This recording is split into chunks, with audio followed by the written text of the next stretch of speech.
Time for yet another silly blast build. Yesterday we did a silly blast build on a melee weapon, today we're gonna do it on a primary weapon using Rifle Elementalist. It was actually fairly difficult to find the right weapon to match the silliness of the melee influence setup, because that one was, pretty ridiculous, but in the end, I think the Kuva Zarr will be just fine. The Kuva Zarr, just in case you don't know, is a primary cannon that has two different fire modes, but we're mainly focusing on the cannon mode, which fires a cannonball that does a bit of impact damage if you hit something directly, but then explodes in a 7-meter area, doing 673 blast damage, and releases additional small bomblets that also explode. And this all sports a 25% crit chance, a 2.5 times crit multiplier, and a 31% status chance. The secondary barrage mode is better for single target damage, as it is basically a very strong crit heavy shotgun blast, but since we want to do a silly blast build, we're not gonna bother with that at all. Oh yeah, and since it is a Kuva weapon, the only way to get it is by vanquishing a lich that's wielding it.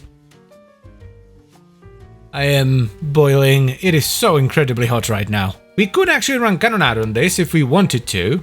I don't think we want to though. Let's start off with Merciless, mainly for the reload speed, because the reload time on the Kuva Zarr is ridiculously long. Let's get Galvanized Chamber for some multi-shot, Galvanized Aptitude for status, and of course Rifle Elementalist for the status damage. Let's get Blast on there, and this should combine the bonus heat that I have on the Kuva Zarr into the blast as well, so we have pure blast on the explosion. That's awesome because we want to proc blast, we want to stack it up as fast as possible. Critical delay should be the way to go here because we don't necessarily need high fire rate, right? Vital Sense for crit damage. My god, I almost forgot. Primed Firestorm, obviously.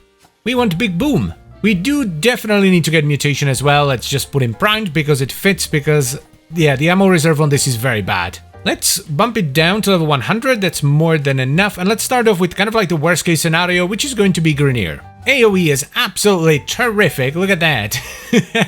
That's awesome. The single target though, that's gonna be pretty bad, I am guessing. Yeah, the single target is not great. Not a big surprise. Better than expected though. Let's also try the Infested, this should be kind of like the best case scenario. Yeah, that's good stuff right there. This is gonna be fun. And while we're at it, let's also try the Corpus. Holy hell! Okay, maybe the Infested are not the best case scenario. What was that? Wowee, that absolutely destroyed them. I just realized that I'm using Galvanized Aptitude on an explosive weapon, which does nothing, by the way. The Condition Overload effect doesn't work on explosions. One thing we could do if we really wanted to bump up the single target damage is take out Primed Firestorm and replace it with something else. Let's give it a try, but I don't think it's gonna be the way to go. Let's see, the single target should be better, but the AoE should be much worse. It's also going to be harder to do full damage because we don't have, we are definitely doing more single target damage, especially if we switch into barrage mode. But the thing about Primed Firestorm or range on explosions in general is that it kind of stretches out your effective damage range because it kind of stretches the fall off, so it's easier to hit the enemy with the center of the explosion for full damage. I think I would rather have Primed Firestorm. This is supposed to be a silly blast build after all. Time for a proper test, because these kinds of setups are pretty difficult to measure or test properly in the simulacrum.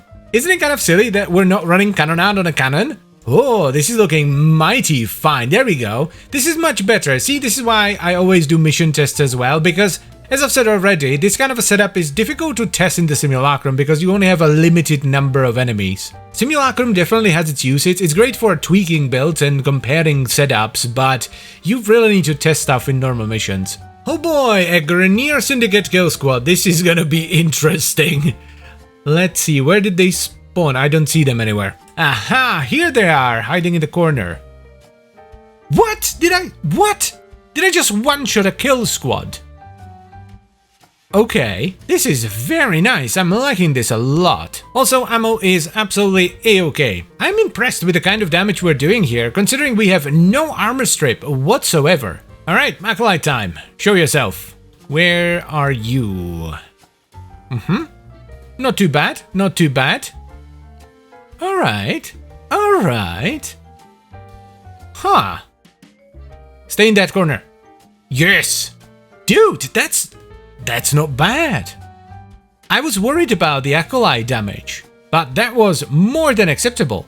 I'm curious about the corpus because they melted really fast in the simulacrum. Yeah, this is pretty good. So the biggest weakness, unsurprisingly, is going to be armor for this. So if you're gonna use this in higher level steel path versus the Grenier or something like that, bring some armor strip. It would be awesome if we could do corrosive and blast, but that would first of all dilute the status pool, so it would be proccing far less blast, and it would also just not fit. We don't have enough mod space for that.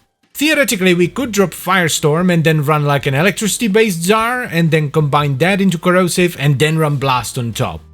Maybe. This is my kind of explosive weapon. We have essentially 3 explosions, right? Because we have the cannonball, which explodes, then the bomblets, which explode, and then blast, which explodes. This is my kind of overkill. Alright, let's see if it was just luck or it's that good. I'm leaning on the side of it's just that good. Damn, dude! That's awesome single target. That's actually awesome. And let's top it all off with some infested shenanigans. This is what an explosive weapon should be like, especially like a bloody cannon, right? You just fire it and everybody's dead, Dave. This is awesome. It's probably not very fun if you don't have prime sure-footed though. Good god, I don't even want to imagine this without prime sure-footed or some kind of knockdown resistance. The range on this is so ridiculous because we have primed Firestorm, right? So we have like over 10 meters on the initial explosions. Then you have the bomblets that spread around, and I think Blast has a range of 5 meters on top of that? That's stupid. I am happy to say that we have indeed created a silly Blast build. So, here's our silly Elementalist Blast build for the Kuva Zarr. And it's actually quite good. We're running Galvanized Chamber for multi-shot primed Firestorm, which is awesome. It helps with the AoE and it makes everything just more ridiculous, but it also helps with the damage. It increases the range of the explosion, so it's easier to hit the enemy with the center of the explosion to do full or close to full damage. Then we have Critical Delay for crit chance. The negative fire rate doesn't really affect us all that much. Vital Sense for crit damage. Then there is Thermite rounds and Rhyme rounds for blast damage and status chance. And then we're running regular Rifle Aptitude because Condition Overload doesn't work on explosions, and the regular mod gives you more status, as well as Rifle Elementalist for more blast damage. Well, status damage, but it affects blast, so it gives us more blast damage. Also, if you're not going to run carrier, you need some form of ammo mutation because you have 5 rounds in the mag and 5 spare rounds, so you're gonna be out in no time. And for the arcane, we're running primary Merciless for the easy damage stacking, but also the reload speed, because a full reload on the Kuva Zarr is very long since you're loading in 1 cannonball at a time. This is about as silly as I expected it to be, maybe even a little bit more, because the range you get from all the overlapping explosions is just ludicrous, and the single target damage was actually a pleasant surprise. This does way more single target damage than I thought it would. I was worried about the single target here because on the melee setup we specifically chose the Cronen Prime because it has 4 slash procs on its heavy attacks to help with single target. And while yes, you can definitely use the barrage mode here if you're very short on single target, we really didn't need to do it even versus Acolytes. The damage was more than enough even in cannon mode. So yes, I would absolutely recommend you give this setup a shot, especially on the Kuva Zarr, because it is indeed quite silly. And as always guys, I thank you very much for watching and I hope you've enjoyed the video. Then I would also like to extend a special thank you to all the channel members. Thank you very much guys, I really appreciate your support, it means a lot to me, and I'll see you next time. Bye bye.